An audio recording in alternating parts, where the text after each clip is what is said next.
I was returning from the notary in a good mood, imagining how I would tell my daughter and son-in-law about the inheritance from my brother, a villa on the ocean front, and 2 apartments that would change our lives. But as I approached the house, I heard their voices through the open window. Their words made me freeze in horror. Before we continue, please subscribe to the channel and let us know where you were listening in the comments.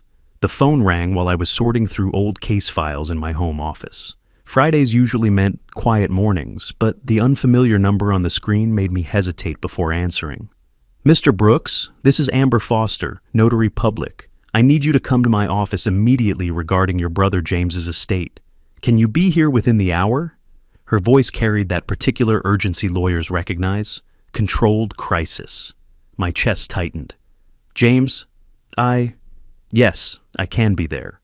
What happened? We'll discuss everything in person. My office is downtown, Spring Street. I'll text you the address. The line went dead before I could ask more questions. James, we hadn't spoken in almost 3 years, not since he'd moved to Florida chasing some real estate venture. Childhood felt like another lifetime. 2 brothers running through summer streets, building forts, sharing secrets. Then careers pulled us apart. His marriage failed. Mine lasted exactly 11 years, and distance became easier than effort. I grabbed my keys and headed for the car. Traffic choked the 110 as I merged toward downtown, giving me too much time to think. James had been 59, healthy last I knew. Heart attack, accident. The possibilities cycled through my prosecutor's mind, each scenario analyzed and discarded. Amber Foster's office occupied a modest suite in an older building. She was younger than I expected, maybe 36, with sharp eyes and a firm handshake. The room smelled like copy toner and furniture polish. Mr. Brooks, thank you for coming quickly. Please sit. I lowered myself into the leather chair across from her desk. She opened a manila folder, and I caught my brother's name typed across the top document. Your brother passed away last week. Sudden cardiac event. I'm sorry for your loss. Last week. While I was watching baseball and complaining about my water bill, James was dying alone in some Florida apartment. Guilt pressed against my ribs. I didn't know. Nobody called me. He had few contacts listed, but his will was very specific. Amber's fingers traced down the page. To my brother Thaddeus Brooks, I leave my entire estate. The Malibu property at Ocean View Drive, valued at $3.1 million, and 2 condominiums in Santa Monica, collectively worth $1.1 million. The numbers didn't register at first. I removed my reading glasses, cleaned them slowly with my shirt hem, buying time while my brain caught up. I don't understand. James and I barely spoke these past few years. Are you certain there's no mistake? No mistake, Mr. Brooks. He was very specific. He added a note, for the brother who always did the right thing. Something hot and uncomfortable swelled in my throat. For the brother who always did the right thing, James remembered. Through all the silence and distance, he remembered who I'd tried to be. Amber slid papers across the desk. I need your signature here and here. We'll begin the transfer process immediately. Tax implications will require consultation with your accountant, but the properties are legally yours. My hand trembled slightly as I signed. 67 years old, 2 years into retirement on a prosecutor's pension, and suddenly I owned property worth over $4 million. The pen felt too light, the moment too surreal. How soon can I access the properties? Within 2 weeks once probate clears. The Malibu house is furnished, maintained by a property management company. The Santa Monica units are currently rented, generating monthly income. Monthly income. The words tasted foreign. I'd spent decades putting criminals away, living modestly, doing the work because it mattered. Money had never been the point. But now, sitting in this sterile office holding documents that represented more wealth than I'd earned in my entire career, I felt something dangerous blooming in my chest. Hope. I thanked Amber, shook her hand again, and walked back to my car in a daze. The afternoon sun warmed my face as I pulled onto the street. Megan would be thrilled. My daughter and her husband Arnold had been living with me for 8 months now, their finances in shambles from what they'd vaguely described as bad investments. I'd been supporting them, watching my retirement savings shrink, never complaining because that's what fathers do. But now everything would change.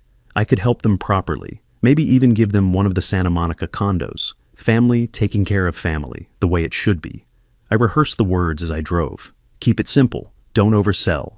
Just, James left me some property. We're going to be fine. The familiar streets of Pasadena appeared, tree-lined and peaceful. I turned onto my block, saw my house ahead, with its faded blue shutters and overgrown lawn. My modest retirement palace, about to become a stepping stone to something better. I pulled up outside and cut the engine, already smiling. I parked on the street instead of pulling into the driveway. Some instinct I couldn't name. The living room window stood open, unusual for midday when we typically kept the house sealed against the heat. Voices drifted out, tense and urgent. Megan and Arnold. My hand froze on the car door. Something in their tone stopped me from calling out, from announcing my arrival. Instead, I found myself moving quietly toward the window, ducking behind the overgrown azalea bushes that desperately needed trimming.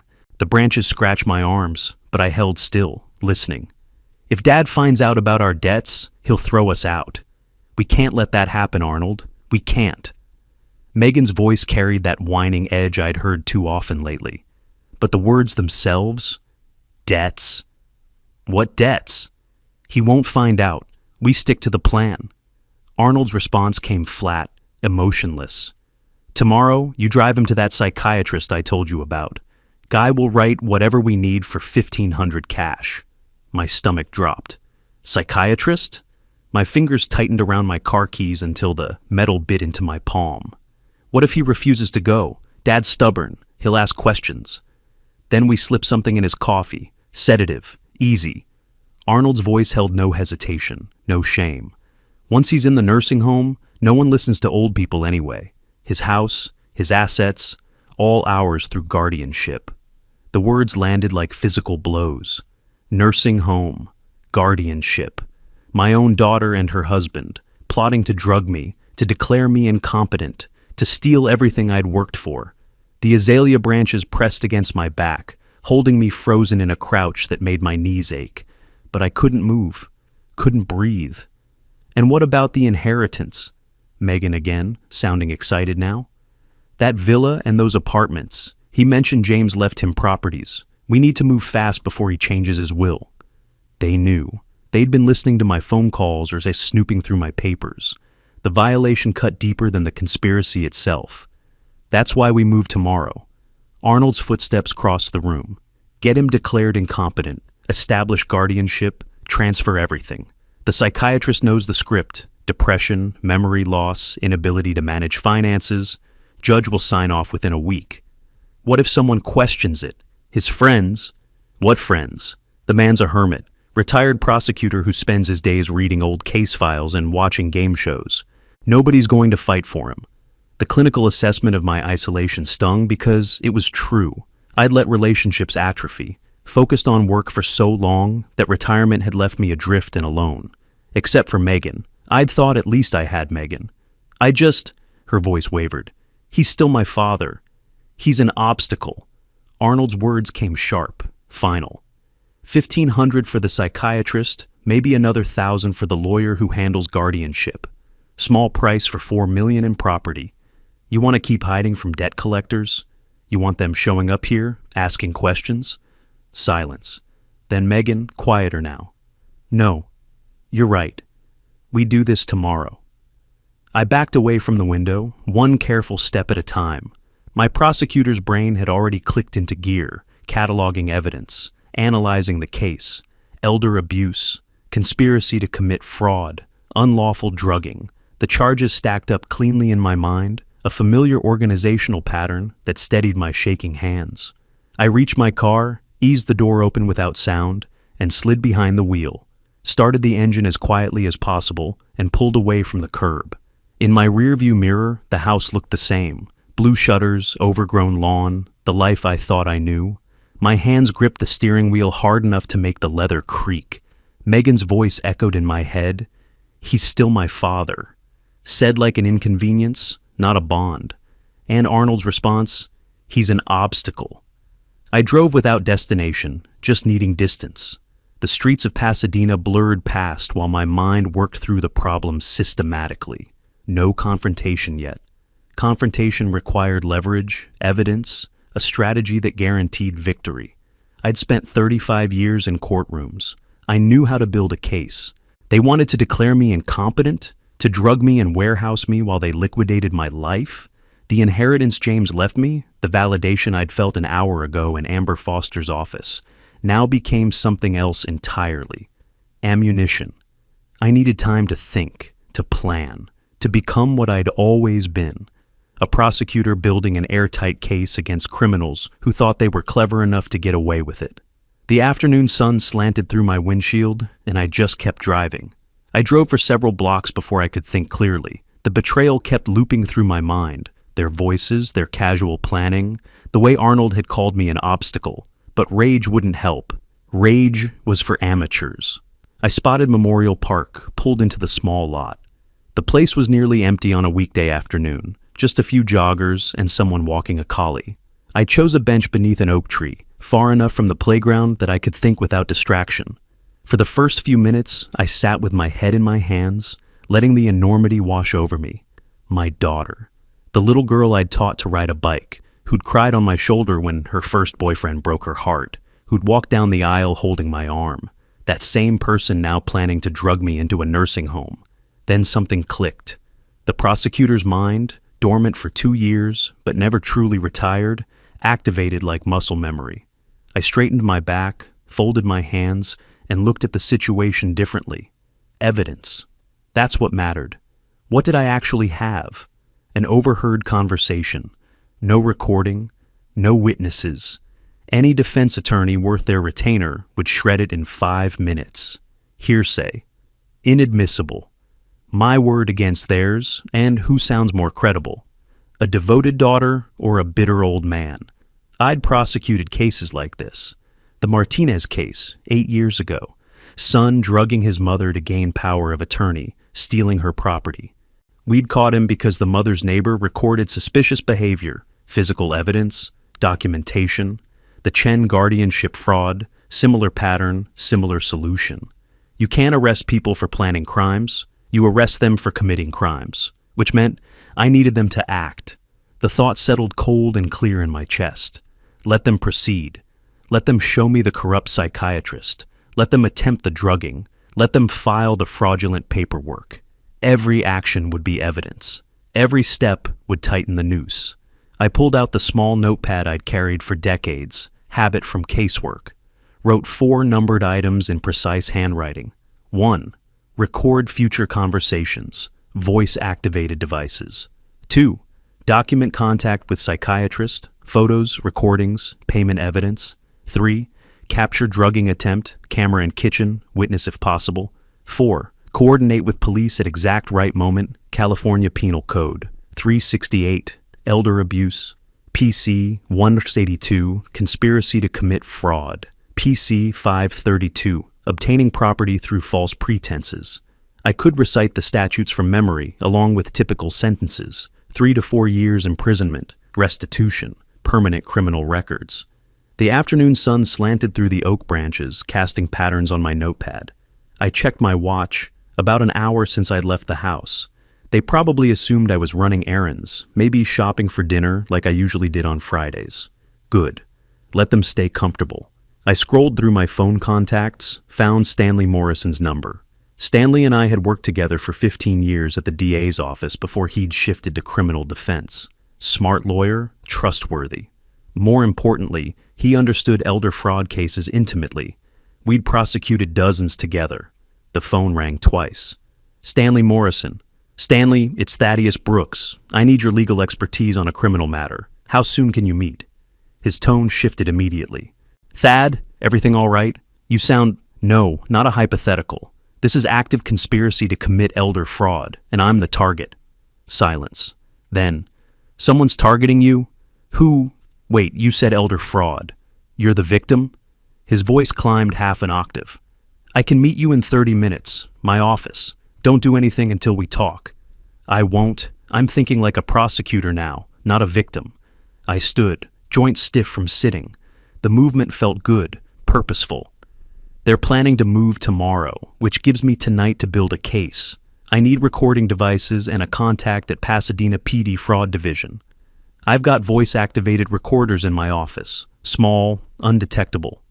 Stanley's voice had shifted into professional mode, the same tone he'd used when we'd strategized cases together.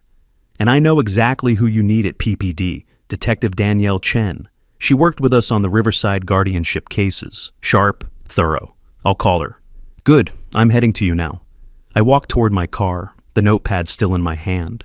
The park felt surreal, children laughing on swings, couples walking hand in hand, ordinary life continuing while mine fractured. But fractures could be set. Bones could heal stronger than before. I slid behind the wheel, started the engine. The drive to Stanley's office would take 20 minutes in light traffic. 20 minutes to prepare my explanation, to organize the facts, to transform family tragedy into a prosecutable case. They'd called me an obstacle. Fine. But obstacles don't just disappear. Sometimes they become walls you can't climb. Sometimes they become traps you don't see until it's too late. I pulled out of the parking lot, heading toward Colorado Boulevard, where Stanley's office waited. I made it to Stanley's office in 20 minutes. The building stood modest but professional, beige stucco with tinted windows that reflected the fading afternoon light. His suite occupied the third floor, accessible through a lobby that smelled like air conditioning and carpet cleaner. Stanley met me at his office door. He looked exactly as I remembered, medium build, dark hair graying at the temples, rolled up shirt sleeves that meant he'd been working, but his expression held something new, concern mixed with the sharp focus I recognized from the courtroom preparation. Sit, talk. He gestured to a leather chair across from his desk, then closed the door. Start from the beginning. I told him everything.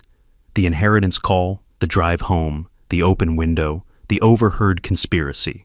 Every word Arnold had spoken, every weak objection Megan had offered. Stanley listened without interrupting, taking notes on a yellow legal pad, another habit from our prosecutor days.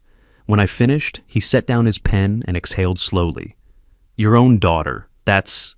He caught himself, shifted gears. All right, legal framework first. In California, what they're planning hits multiple statutes. PC 182, conspiracy to commit fraud. PC 532, obtaining property through false pretenses. PC 368, elder abuse with intent to defraud. We're looking at 3 to 4 years imprisonment per count, potentially consecutive if the DA is feeling aggressive. Which they will be, given the circumstances. I leaned forward. But I need evidence, solid, court-admissible evidence. Exactly. Stanley stood, moved to a filing cabinet, pulled out a drawer. Voice-activated recorders. I use these for client meetings when I need backup documentation. 2-hour battery life, motion-activated, USB disguised. California's a one-party consent state for recordings, which means I can record conversations I'm part of without their knowledge, legal and admissible. The familiar territory steadied me. This I understood. This was procedure, protocol, the machinery of justice. He handed me 2 small devices, each about the size of a lighter. Keep one in your shirt pocket, one in the kitchen. They'll capture everything within 15 feet. Crystal clear audio, time-stamped files that download to any computer. I turned one over in my palm, surprisingly light. And the psychiatrist, they mentioned paying him $1,500 cash.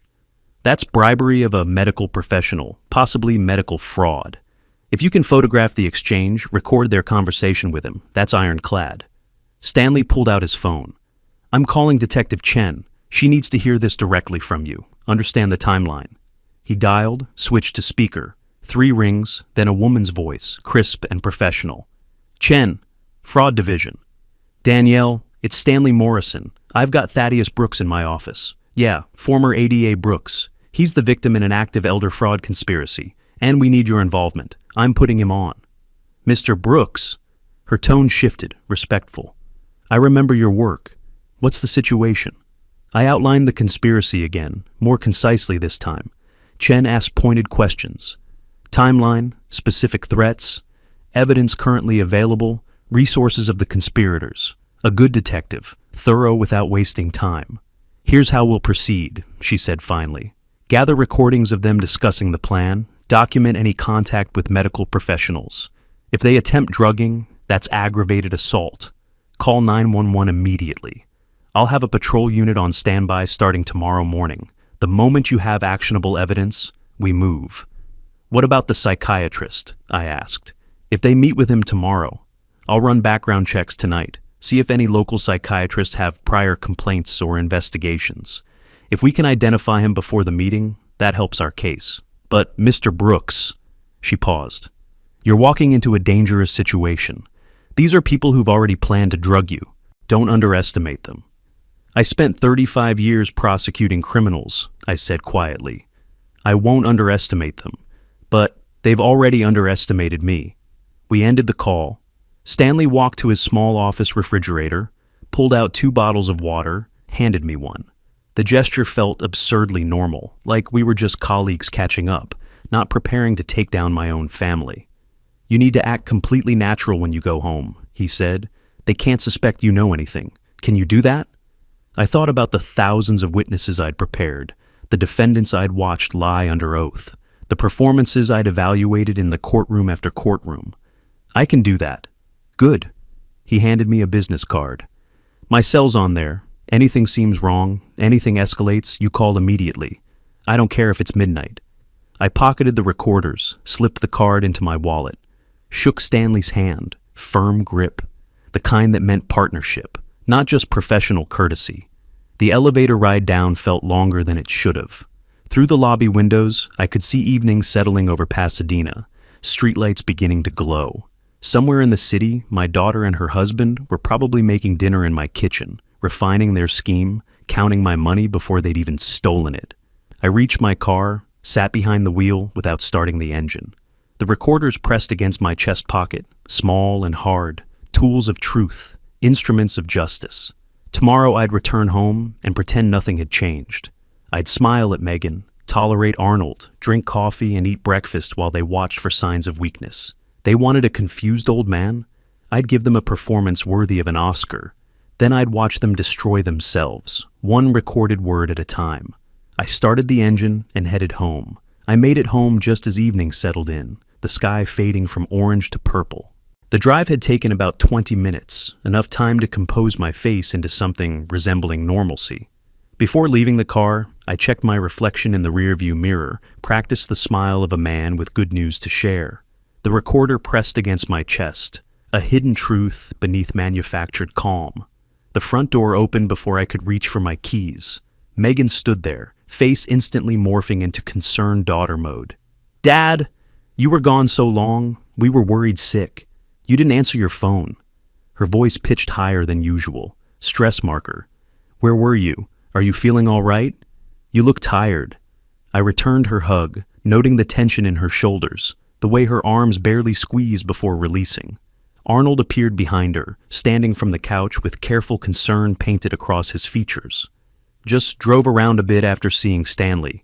Needed to clear my head, thinking about James, the funeral arrangements, all of it." I moved past them into the living room, deliberately casual. "Sorry I didn't call. Didn't mean to worry you." "Stanley Morrison, that's the lawyer, right?" Arnold's question came too quickly. "What kind of cases were you discussing? Anything we should know about?" Testing me, looking for signs of suspicion. "Ancient history mostly, cases we worked together, people we knew at the DA's office, old men reminiscing." I smiled, let it reach my eyes. Years of witness preparation had taught me how to construct believable lies. "He's doing well. Asked about you two." Megan relaxed visibly. Arnold's shoulders dropped half an inch. They believed me.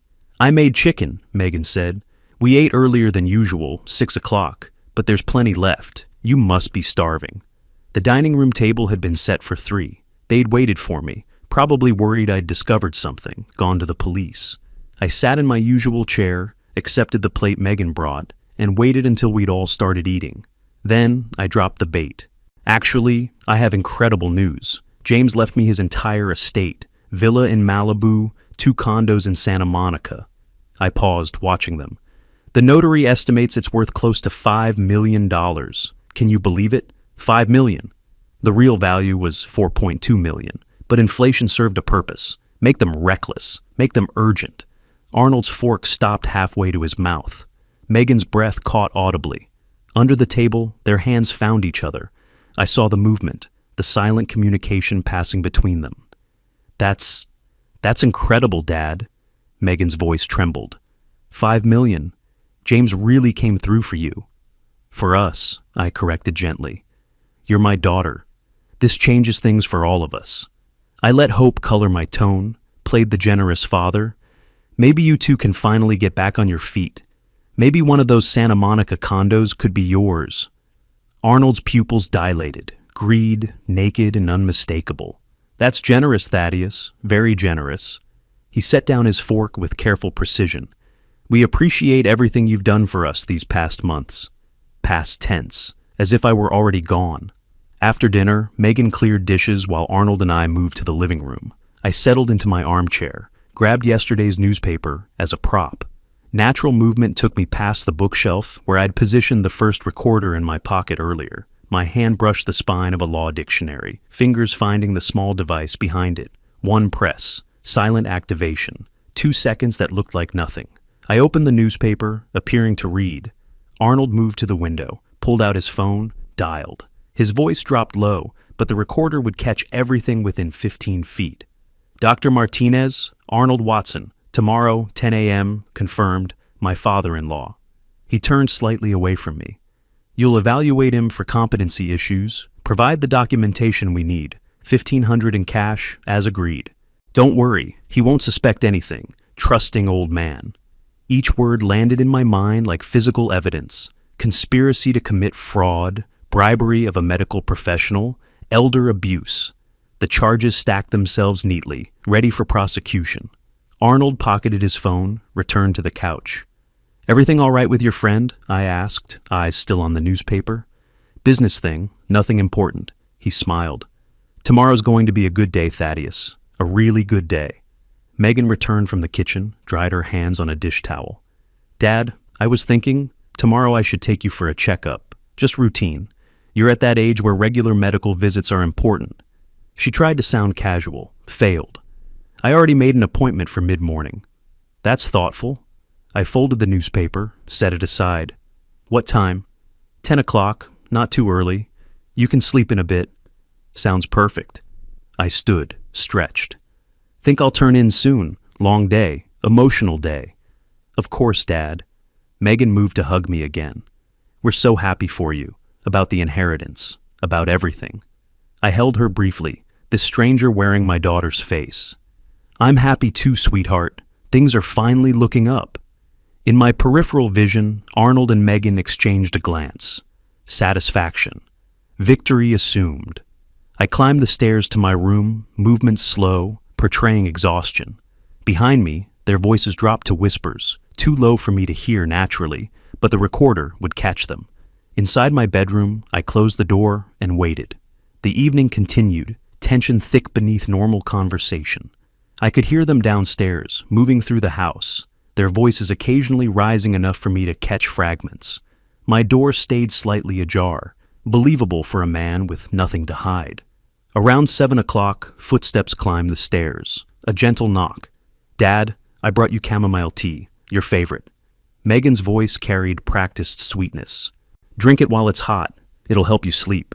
I opened the door, accepted the cup from her hands. Steam rose from the surface, and beneath it, barely visible, a slight cloudiness that didn't belong in pure chamomile. You're so thoughtful. I smiled at her, this woman who'd grown inside my wife's body, who'd called me daddy until she was 12. Thank you, sweetheart. Sleep well. She squeezed my arm, turned away. I closed the door, locked it quietly. The cup sat on my nightstand while I retrieved the empty glass water bottle from my closet. Purchased yesterday. Kept clean for exactly this purpose. I poured half the tea into the bottle, sealed it tight. Physical evidence. Chain of custody maintained. The remaining tea went down the bathroom sink in silence. Then I filled the cup halfway with water from the tap, swirled it to match the original level. Chamomile coloring from the residue made it look untouched. Now came the performance of my career. I opened my door again, carried the empty cup downstairs. Megan sat on the couch, Arnold beside her, both watching television with manufactured calm. That was perfect. I set the cup on the coffee table. Already feeling drowsy, I think I'll I let myself sway slightly, caught the back of the armchair. Wow, really tired. Here, Dad, let me help you. Megan jumped up, took my arm. Concern and calculation competed in her expression. Come on, let's get you to bed. I leaned on her, playing the sedated man. My words came slightly slurred. Strange, so tired all of a sudden. It's been an emotional day, the inheritance news, everything. She guided me toward the stairs. You need rest. Arnold appeared on my other side. Together they walked me up, their hands firm on my arms. Escorts or captors, the line had blurred. In my bedroom, I collapsed onto the bed fully clothed, let my eyes close, breathe deep and steady, feigning the first stages of drug sleep. Is he out? Arnold's whisper carried clearly. Give it a few more minutes. Megan's response. The dosage should work within 30 minutes. He'll be completely unconscious for at least 8 hours. They left, pulling my door almost closed. Footsteps retreated downstairs. I waited, counted to 300. Then I rose silently, moved to my closet, and retrieved the second recorder from my jacket pocket. My smartphone connected to it via Bluetooth, technology that would have seemed like science fiction during my early prosecutor days. Now a standard tool. The app activated the device I'd planted downstairs. Through my earbuds, their voices came through crystal clear. Can't believe he just drank it? Megan, nervous laughter in her voice. I told you he wouldn't suspect, trusting old fool. Arnold, confident, dismissive. Tomorrow morning, we wake him at 9, get him dressed, drive him to Martinez's office. 1 evaluation, 1,500 cash, and we've got documentation of mental incompetence. And then we file for emergency guardianship. My lawyer says we can have it granted within 72 hours given the medical evidence. Once that's done, we control everything. His bank accounts, the inheritance, all of it. What if he fights it? With what? Once Martinez signs those papers, your father's legally incompetent. His word means nothing. We sell the Malibu property immediately. $5 million, cash buyers already waiting. Split it, pay off our debts, disappear if we need to. Our debts are almost $300,000, Arnold. The casino will get paid. Then we're free. New start, new life. His voice hardened. Your father was useful when we needed a place to stay. Now he's more useful as a source of funds. That's just reality. He's still my father. Weak protest, ritual more than resistance. He's a means to an end. Don't get sentimental now. We've come too far. Silence. Then Megan. You're right. We need this. We deserve this after everything. I sat in darkness, recording every word. Each sentence another nail in their legal coffin. Conspiracy to commit fraud, elder abuse, attempted drugging, filing false medical documents. The charges multiplied. My phone vibrated. Text from Stanley. Status? I typed quickly. Evidence captured. Drugging attempted. Physical sample preserved. Recording their full confession now. Appointment tomorrow, 10 a.m. at Dr. Martinez's office. Need address. Detective Chen advised. His response came immediately. Sending Chen audio files now. We'll have address by morning. PD will be ready. Stay safe. I forwarded the audio files through encrypted email. Prosecutor habits died hard. Subject line, evidence, elder fraud conspiracy. Recipients, Stanley Morrison, Detective Danielle Chen. Below, Arnold's voice continued through my earbuds. Guardianship grants us power of attorney. We make all medical decisions, all financial decisions. If he becomes a problem, there are facilities, long-term care places where nobody asks questions. They were sealing their own fate, one recorded word at a time. 35 years prosecuting criminals had taught me exactly what I needed. Now I had it. I remained dressed, sitting in darkness, phone in hand. Night had fully settled beyond my window. Hours until morning, hours until they'd try to take me to their corrupt psychiatrist, hours until they'd discover what happens when you corner a prosecutor in his own home. Late evening. The house was quiet except for the television downstairs. Canned laughter from some sitcom, commercial jingles for products I'd never buy. I sat in darkness, listening to them settle into their comfortable evening, believing I lay drugged and unconscious upstairs. I waited until I heard the sounds deepen, stabilize.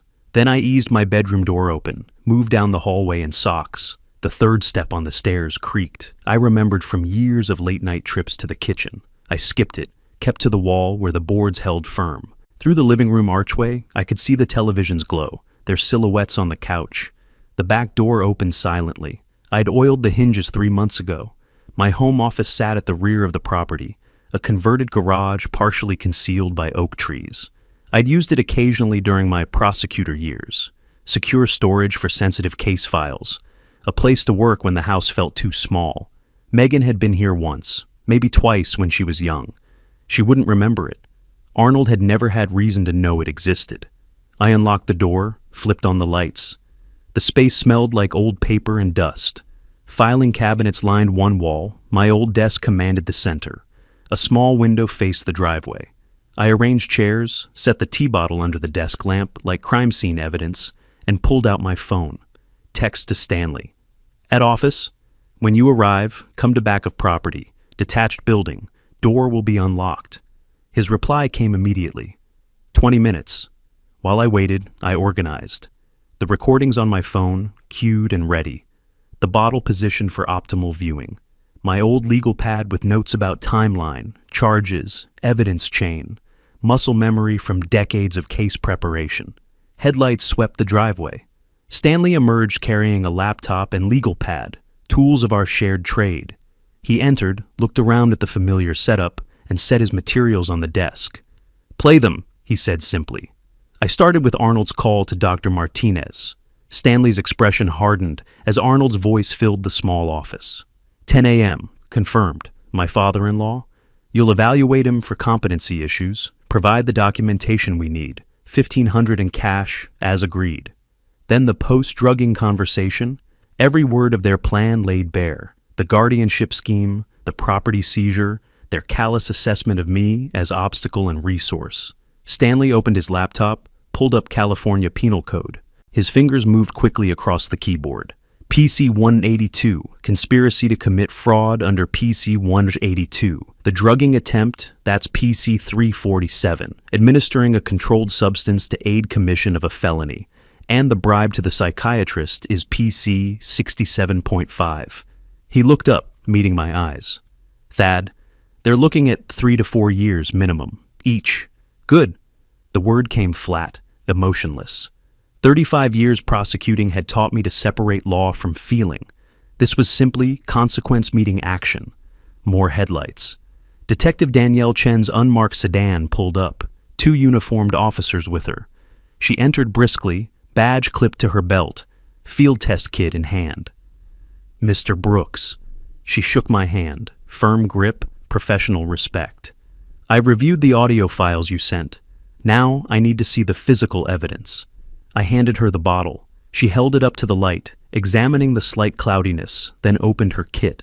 A small glass vial, reagent drops, a testing strip. She added liquid from the bottle, watched the chemical reaction. Blue-purple bloomed instantly. Zolpidem, prescription sedative. She photographed the result with her phone, documented time and date in a small notebook. That's PC 347, administering a drug to aid commission of a felony. Possession with intent to incapacitate. Stanley leaned forward. Danielle, what's your recommendation on timing? Chen set down the bottle, crossed her arms. Her expression was all business. We have enough for arrest warrants right now. Conspiracy, attempted drugging, the recordings provide probable cause. She paused, eyes moving between Stanley and me. But I recommend we let them proceed to this doctor's office tomorrow. When they hand over cash and accept fraudulent documents, we arrest all 3, your daughter, her husband, and Dr. Martinez. Catches them mid-crime. No defense attorney can argue they changed their minds or were just talking. Stanley nodded slowly. From a prosecution standpoint, Danielle's right. Catching them with cash in hand, receiving falsified medical documentation, that's incontrovertible. Actions, not just words. I understood the strategy immediately. Maximum charges, minimum wiggle room for defense. Every element of the crime completed before intervention. I'll act compliant when Megan wakes me tomorrow morning. I'll go to this doctor's office with them. I looked at Chen. You'll be following? My team establishes surveillance on your house at 6 a.m. When you leave with them, we follow at a distance. You're never at risk. We'll be close. Her voice carried absolute certainty. Once they complete the transaction with Martinez, We move in immediately. What about Martinez's location? Stanley asked. We don't have an address. We'll follow them there, Chen replied. Better for our case anyway. Shows their willingness to complete the crime without coercion. Plus, it protects Mr. Brooks's position. If we arrested Martinez beforehand, they might suspect something. She pulled out a tactical radio, spoke briefly to the officers waiting by the door. They nodded, stepped outside. Through the window, I watched them walk the perimeter, assessing angles and cover points. Surveillance positions established by dawn, Chen continued. Unmarked vehicles, plain clothes. You won't see us, but we'll have eyes on every exit. When do you expect them to wake you? Megan said the appointment was mid-morning, probably around 9, giving time to get me dressed and cooperative. Perfect. That gives us 3 hours of daylight surveillance before movement. She made notes in her phone. Mr. Brooks, tomorrow will be difficult. You'll need to maintain the performance. I understand. The weight of it settled across my shoulders. One more act. One final deception before the curtain fell. Stanley closed his laptop. I'll have emergency restraining orders ready to file the moment they're arrested. Asset protection, injunctions against property transfer. Your inheritance will be protected. Chen packed up her test kit, sealed the tea bottle in an evidence bag. We move at 6 a.m. Stay in your room tonight, maintain the pretense. When she wakes you, you're groggy, compliant, trusting. Can you do that? I thought about decades of witnesses I'd prepared, performances I'd evaluated, lies I'd dissected in cross-examination. I can do that. They left together, taillights disappearing down the driveway. I locked the office, crossed the dark lawn back to my house. The television still played inside. They hadn't moved, hadn't suspected. I slipped through the back door, up the stairs, avoiding that creaking third step. In my bedroom, I sat on the edge of the bed and checked my phone. Midnight approaching, hours until dawn, hours until Megan would knock on my door with false concern and real malice. Everything was ready. Now came the waiting. The planning session extended past midnight. Chen outlined tactical positions, 2 unmarked cars on adjacent streets, 1 officer on foot near the property line, radio protocols for silent communication.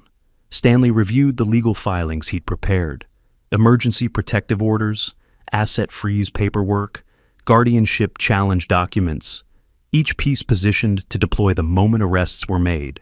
Your inheritance will be locked down within an hour of their arrest, Stanley explained, stylus moving across his tablet screen. No transfers, no sales, no access. The probate court takes elder fraud seriously. They'll grant the freeze immediately. Chen added details about post-arrest procedure. We'll process them separately. Standard interrogation technique. Let them wonder what the other is saying. The recordings give us leverage. Most suspects crack when they hear their own voices played back. I listened, asked technical questions, made notes. But underneath the professional exchange, something else churned. These were preparations for my daughter's arrest. For watching her handcuffed, read her rights, taken away in a police vehicle. The thought should have broken me. Maybe it would have, before I'd heard her voice discussing nursing homes and asset seizures like I was already dead. We're set, Chen finally said, standing. 6 a.m., my team moves into position. You stay in character until we give the signal. Once they're in custody, you're free. I shook hands with both of them. Stanley's grip lingered, his eyes searching mine for signs of collapse. He wouldn't find any. Not yet. They left through the back door, engine starting quietly in the night. I watched their lights disappear, then crossed the lawn one final time. The grass was wet with evening dew, soaking through my socks. Small detail, mundane sensation. I cataloged it anyway, this ordinary moment in an extraordinary night. Inside, the television had been turned off. The house lay dark and silent. They'd gone to bed, satisfied with their progress, dreaming of Malibu villas and Santa Monica condos they'd never touch. I climbed the stairs, returned to my bedroom, locked the door. Then, I sat on the edge of the bed and let myself feel it. Megan, my daughter, the little girl who'd skinned her knee learning to ride a bike, who'd brought me terrible drawings I'd hung on the refrigerator, who'd cried in my arms when her mother left. Somewhere between that child and this woman, something had broken. Or maybe it had never been whole to begin with. I pulled up a photo on my phone, Megan at 8 years old, gap-toothed smile, my arm around her shoulders at some park. We looked happy. Maybe we had been, in that frozen moment. Maybe it was always performance, even then. The grief came sharp and sudden. I let it land, let it cut, then deliberately set it aside. Tomorrow required focus. Tomorrow required the prosecutor, not the father. The law didn't care about broken hearts. It cared about evidence and consequence. I checked my phone. 12:47. Stanley's text, "Try to rest. You'll need it." Chen's message followed. "Team briefed. Positions confirmed for Euro 600. You're not alone in this." But I was alone. That was the truth underneath all the tactical planning and legal frameworks. My family had become my adversaries. My home had become a crime scene. The people who should have protected me had plotted my destruction. I was 67 years old, sitting in darkness, preparing to watch my daughter arrested. The isolation felt absolute.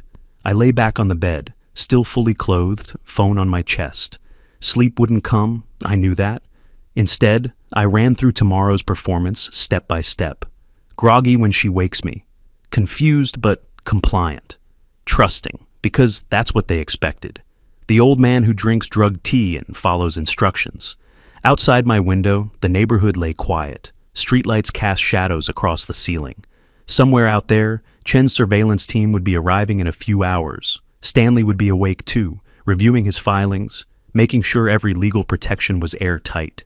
And here, in this bedroom where I'd lived alone for 2 years of retirement, where I'd imagined my remaining years passing peacefully, I waited for dawn to bring the final confrontation.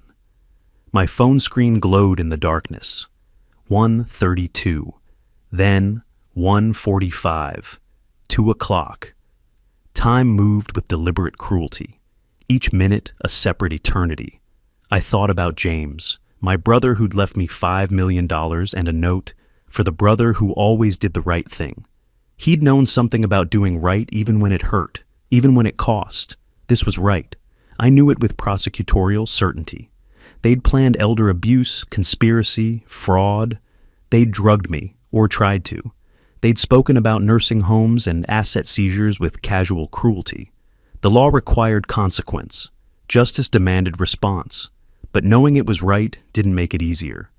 3:15, 3:48, 4:21. The darkness outside began its slow shift toward gray. Not sunrise yet, just the first suggestion that night couldn't last forever. Somewhere in the house, Megan and Arnold slept peacefully, convinced their plan was proceeding perfectly. They didn't know that justice, like dawn, was inevitable. I remained motionless, phone in hand, waiting. The longest night of my life crawling toward its conclusion. Soon Chen's team would be in position. Soon Megan would knock on my door. Soon the final act would begin. But for now, in these last hours of darkness, I simply existed in the space between what had been and what was coming. A father preparing to prosecute his daughter. A victim setting a trap for his attackers. A prosecutor ensuring the law reached everyone, even those who shared his blood. The phone screen read 4:53. Dawn couldn't come fast enough. Morning light finally broke through my window after the longest night. I'd watched darkness fade to gray, then gray soften into dawn. 6 o'clock came and went. Chen's surveillance team moving into position around my house, invisible to the people sleeping downstairs. Around 8:30, footsteps approached my door. A gentle knock. "Dad, time to wake up." Megan's voice carried forced cheerfulness. "I scheduled that doctor's appointment for you. 10 o'clock, remember? You said yesterday you wanted to get your blood pressure checked." I'd been sitting on the edge of my bed for hours, but I lay back down, arranged myself like someone emerging from deep, drugged sleep. When she opened the door, I blinked slowly, raised one hand to my forehead. "I asked for an appointment?" My voice came thick, confused. I don't remember saying that. My memory. I let the sentence trail off, looked at her with uncertainty. "Must be getting old, but if you scheduled it, we should go. You're taking care of me." Relief flooded her expression. She believed it. Believed I was still foggy from whatever they had put in my tea, compliant and manageable. "That's right, Dad. Just a routine check. Get dressed and come down for breakfast." I moved slowly, getting ready, fumbled with buttons, took twice as long as necessary, every gesture calculated to reinforce their confidence. When I descended the stairs, Arnold stood in the kitchen wearing a smile that didn't reach his eyes. Morning, Thaddeus. Coffee's ready, and I made toast. He pulled out a chair with exaggerated care. This inheritance of yours, 5 million. We should celebrate properly. After the doctor gives you a clean bill of health, let's go somewhere nice. My treat. We're family, after all. The irony hung thick enough to choke on. Family. The word had meant something once. That sounds nice, I said, accepting the coffee cup with slightly trembling hands. Another calculated gesture. Very nice. We ate quickly, all of us pretending normalcy. Megan touched my arm periodically with false affection. Arnold discussed restaurants and celebration plans. I played the part, grateful, trusting, slightly confused. The prosecutor in me cataloged every detail while the father in me died a little more with each lie. We left the house shortly before 10. Arnold insisted I sit in the back seat, more comfortable for you, while he drove. Control, always control. I didn't protest, just settled into the leather seat and stared out the window. The journey took 35 minutes through progressively deteriorating neighborhoods. Pasadena's tree-lined streets gave way to commercial strips, then industrial areas, finally old buildings with cracked facades and barred windows. This wasn't where legitimate doctors practiced. This was where desperate people came for procedures they couldn't get legally. At a stoplight, I glanced in the side mirror and caught sight of a gray sedan 3 cars back. Detective Chen. Relief washed through me. Silent, invisible backup. My lifeline. We pulled up to a shabby building just after 10:15. The sign read, medical offices, but half the letters had faded. Arnold parked, helped me from the car with theatrical concern. We climbed narrow stairs to the second floor, entered through a door marked Martinez Medical Consulting. The waiting room held outdated magazines and worn furniture. No receptionist, no other patients. Martinez appeared almost immediately. Nervous-looking man in his 50s, wearing a doctor's coat over street clothes. His eyes darted to Arnold, then me, then away. "Mr. Brooks, please, come in." His voice wavered slightly. "I'm Dr. Martinez. Your daughter tells me you've been having some memory issues. Let's do a quick evaluation. Nothing to worry about." I shuffled into his examination room, let Megan guide me to a chair. Martinez pulled out a clipboard, began asking basic questions. Date, location, simple math problems. I answered slowly, hesitantly, occasionally glancing at Megan for confirmation. She squeezed my shoulder, playing devoted daughter while I played confused old man. 15 minutes. That's all he took for his thorough evaluation. Then he set down the clipboard and turned to Megan and Arnold. His expression practiced concern. "Mrs. Watson, Mr. Watson, I need to speak with you about your father's condition." He avoided looking at me directly. "He's demonstrating clear signs of cognitive decline. Memory lapses, confusion, difficulty with complex reasoning. In my professional opinion, he requires supervised care. I recommend pursuing legal guardianship immediately." Arnold leaned forward eagerly. "We appreciate your thoroughness, doctor. We've been concerned about him living alone, managing his finances. With his recent inheritance, significant assets, we need to ensure everything is properly managed." His hand moved to his jacket pocket. "You'll provide the documentation we need?" Martinez nodded, pulled out pre-printed forms from his desk drawer.